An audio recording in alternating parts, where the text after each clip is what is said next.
अस्सलाम वालेकुम, मैं हूं खालिद मोइन और आप देख रहे हैं अदब व फ़नून्नामा।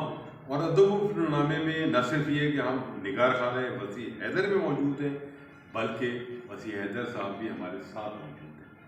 तो एक बात जो हमने वसी हैदर साहब से नहीं की कभी भी, वो ये है कि जंग अखबार में उनका जो एक तसलसल के साथ बहुत सारा वक्त है जिसमें उन्होंने आर्टिकल्स लिखे और बहुत टॉप के आर्टिस्टों पर लिखे और बहुत बामानी लिखे, बहुत खूबसूरत लिखे। तो मैं ये पूछना चाहूँगा कि वसी हैदर साहब, वो ये सिलसिला कैसे चला जहाँ आपने जंग में ये सिलसिला बार बहुत सारे साल आर्टिकल लिखे? देखिए, एक तो ये चीज़ थी कि मेरा जो मतलब पिछला बैकग्राउंड ख़ानदानी जो था, तो वो लिखने लिखाने का सब था। बिल्कुल है। तो मुझसे ये तवक्का की गई कि शायद मैं भी लिखता हूँ। मैं कुछ ऐसी चीज़ें लिखता नहीं था, लेकिन मैंने वली अगर अपने छोटे भाई को नामजद किया, आपका मैंने कहा ये कर देगा। तो एक ये एफाजुर रहमान साहब थे उस वक्त हमारे मैगजीन एडिटर, बहुत ज़बरदस्त आदमी, बहुत आलिम आदमी, तो क्या कमाल शख्सियत। वली अदर ने 10-12 दिन बाद ये बात कही कि यार ये आर्टिस्टों के नखरे बहुत हैं। तो और जो होने भी चाहिए। हाँ, होना भी चाहिए। आर्टिस्ट तो आर्टिस्ट है, और उस वक्त होना चाहिए कि जब वो उस वक्त मतलब किसी कुछ बन जाए, वो कुछ बन भी तो जाए ना। तो बहरहाल वो ये वाला मसला चला। तो फिर उसके बाद में ये हुआ कि उसने इनकार कर दिया कि मैं नहीं कर सकता। अच्छा, वली ने इनकार कर दिया? जी। ओके, फिर क्या हुआ? यार ये बहुत नखरे, ये कहते हैं या हफ्ता भर बाद मिलेंगे, 10 दिन के बाद मिलेंगे, जो कुछ भी हुआ। तो फिर मैंने अफ़ाज़ साहब को कहा, तो अफ़ाज़ साहब ने कहा तुम लिख लो। तो फिर मैंने वो शुरू करा सिलसिला। और सबसे पहला आर्टिकल जो था वो एक आर्टिस्ट है जो कि इकबाल मेहंदी का शागिर्द है, नवीद अशकाल। अच्छा, उस पर मैंने नवीद अशकाल जी। और मैंने लिखने के बाद में उसकी तस्वीर जो है ना, वो वली अदर से करवाई थी। अच्छा, उसने कहा यार तुमने बहुत अच्छा लिखा। ये बड़े ज़र्फ़ की बात, बहुत ज़र्फ़ की बात। और उसने वो तस्वीर कर दी और उसने कहा यार बहुत उम्दा हो गया। तो फिर उसके बाद में ये कि वो सिलसिला चलता रहा। तो उस दरमियान में जो ना कुछ आपको अंदाज़ा है कि ऐसी जगहों के ऊपर कुछ सिफारिशें भी आती हैं, बहुत ज़्यादा। और सिफारिशें भी आती हैं। जंग का मतलब ये है कि बहुत बड़ा मीडियम, बहुत बड़ा मीडियम। जी। मतलब इस वक्त के जो बड़े बड़े चैनल्स हैं ना, उससे भी ज़्यादा, बहुत ज़्यादा था, क्योंकि ये चैनल्स आने से पहले का वाक़या है। जी जी जी। तो बहरहाल वो शुरू हुआ सिलसिला, तो मैंने लिखना शुरू कर दिया और उसमें जो भी सिफारिशी भी आए तो उन पर भी लिखता रहा। एक वक्त के ऊपर ये हुआ कि मैंने एफाज साहब से कहा कि मैं नहीं लिख सकता। अच्छा, मैं ऑथेंटिक मुसव्वरों पर ही लिखूँगा। तो फिर मैंने जो है ना वो ऑथेंटिक मुसव्वरों पर जब लिखना शुरू करा, तो उसमें जो है ना वो मंसूर ए भी थे, बुलजी भी थे, वाब जाफर भी थे। तो क्या आप आर्टिकल्स लिखने के लिए उन आर्टिस्टों के पास जाते भी थे, उनसे गुफ्तगू? मैं ऑफ कोर्स बगैर उनके कैसे हो सकता था। यानी पेंटिंग्स देख के नहीं लिखते थे, बल्कि उनसे मैन टू मैन मुलाकात करते थे। मैन टू मैन मुलाकात होना बहुत ज़रूरी होती है। और वो अगर वो ना करेंगे तो आपको उनके बारे में कैसे पता? बिल्कुल सही। तो वो मैंने करना शुरू करें। ओके। तो लास्ट में जो मेरे अच्छा खासे मोर देन 100 आर्टिकल्स हैं। अच्छा जी। और वो बहुत अच्छा भी रहा। तो मैं एक वक्त पे दरमियान में किसी जगह पे डट गया था कि मैं नहीं लिखूँगा इसके ऊपर। ओके। तो उसमें कुछ लोग दरमियान में आए जो बहुत नामवर लोग थे, जिनकी सिफारिशें, जिन्होंने सिफारिशें और नाम लेना मुनासिब नहीं है। नहीं।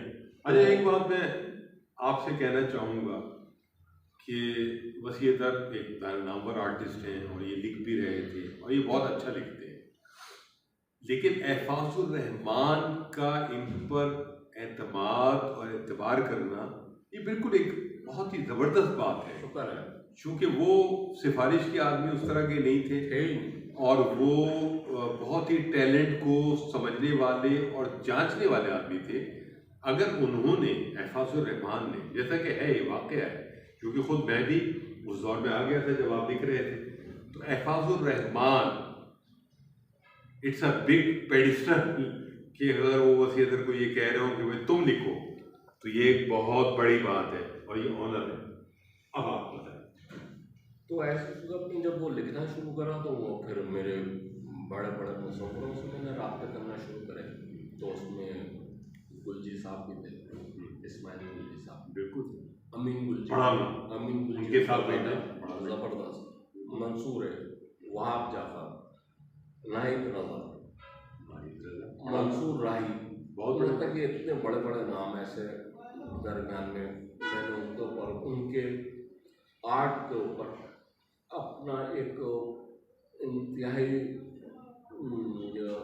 क्या कहूँ कि अच्छा, मैं एक बात ये कहना मतलब चाहता हूँ ऐसा वसी भाई तर्बिया करा कि कि आप न सिर्फ ये कि आर्टिस्ट के आर्ट को और उसकी जो पेडिस्टल है, उसकी जो वैरायटी है, उस पर लिख रहे थे, बल्कि एक तज़किया भी साथ साथ आप करते थे। तज़किया ये बड़ी आम बात है। देखें, आर्ट में जो है ना बेइंतहा तहरीकें पैदा होती हैं, जो आर्ट और वो अदब के साथ भी मुंसलिक है, बहुत सारी नहीं, तहरीकें। मुंसलिक नहीं है, बड़ी माजरत के साथ नहीं, क्योंकि आपका अदब से ताल्लुक है, अदब पे असरअंदाज, बिल्कुल वही है, एग्जैक्टली। असरअंदाज डाडाइज्म है, डाडाइज्म हो गया, और फ्यूचरिज्म हो गया, इम्प्रेशनिज्म हो गया, सिंबलिकलिज्म हो जी गया, जी, बहुत सारी चीज़ें ऐसी असरअंदाज हुई। तो जब वो असरअंदाज हो रही थी वो अपनी जगह पे, लेकिन ये कि ये जब सब चीज़ें को मैं जब आर्टिस्ट की पेंटिंग्स देखता था तो मैं उनकी उनको उस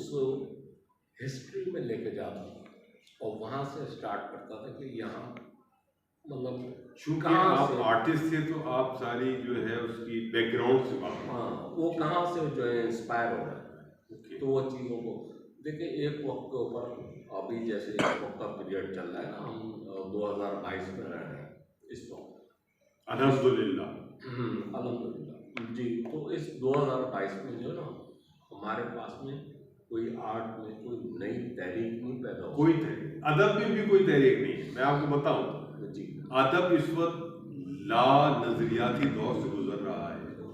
जो तहरीकें पहले चल चुकी वो चल चुकी, लेकिन कोई नई तहरीक अदब में नहीं है, और अदब एक ला नजरियाती दौर से गुजर रहा है, और गालिबन आर्ट में भी ऐसे ही ऑफकोर्स बिल्कुल ऐसी तरह से।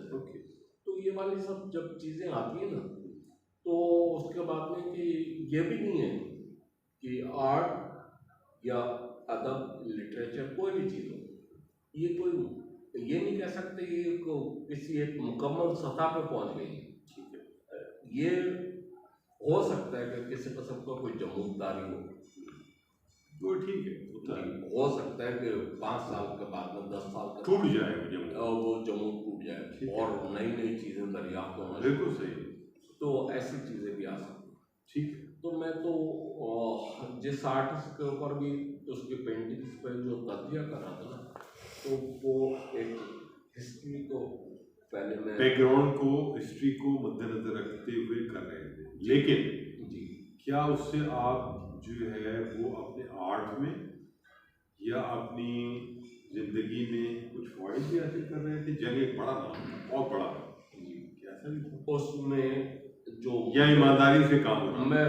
मैं बहुत ईमानदारी से ये भी बताऊंगा कि मुझे जो इसका एक अच्छा रिजल्ट नतीजा मिला, वो एडवांटेज जो मिल रहा था वो ये था कि मैं ऐसे लोगों से बात कर रहा था जो कि बहुत सीनियर थे, बढ़िया जी जी। तो अब उनकी पेंटिंग्स के ऊपर तज्जिया करने के लिए मुझे मुताला करना, स्टडी करना बहुत ज़रूरी था, और उस स्टडी में जो है मुझे एक बहुत ही ज़्यादा मुझे फ़ायदा पहुँचाया।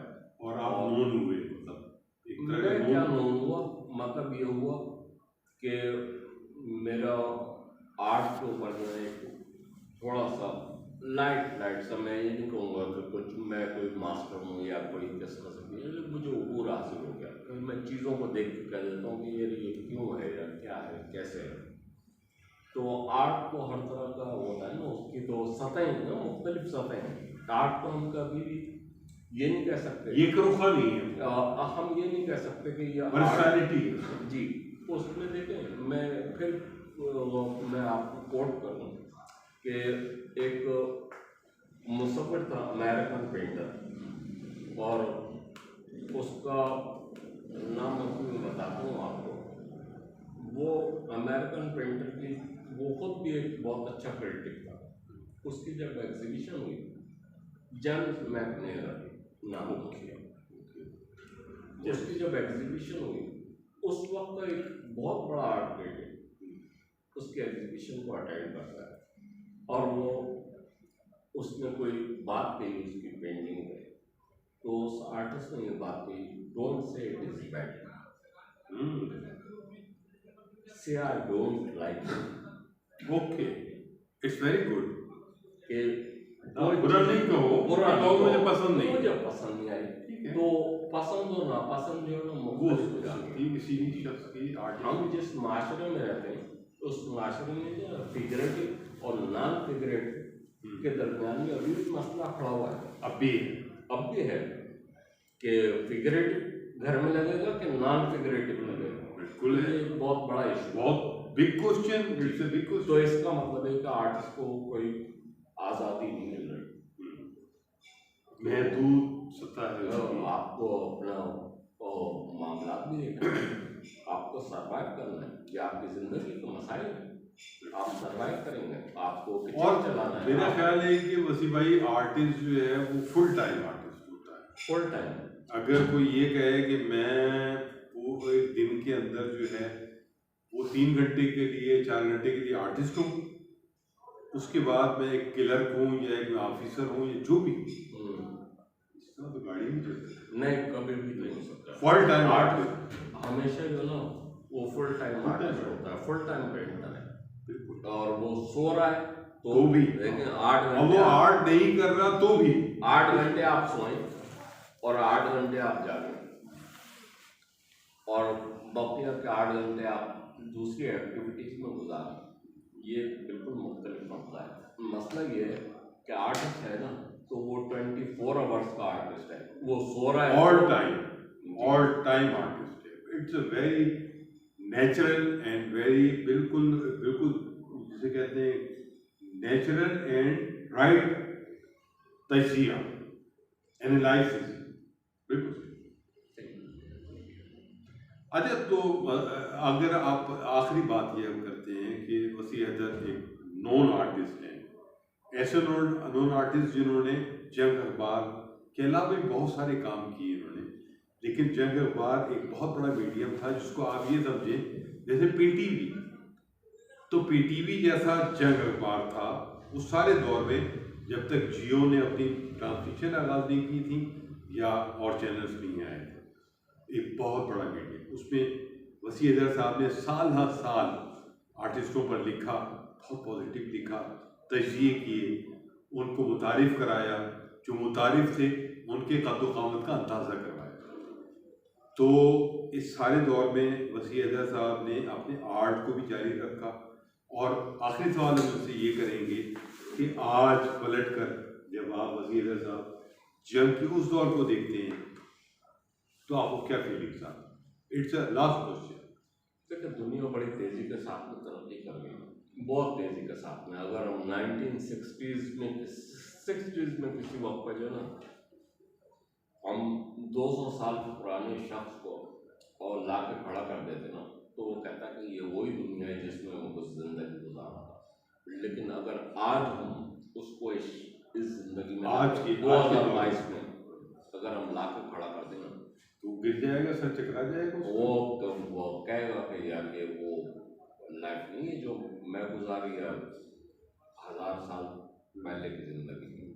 आज तो बहुत चीज़ें देख चुके हैं।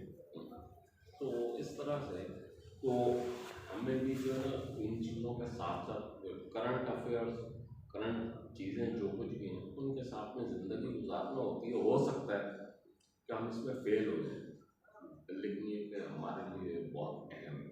लेकिन ये है कि गुजारना है। जी जी।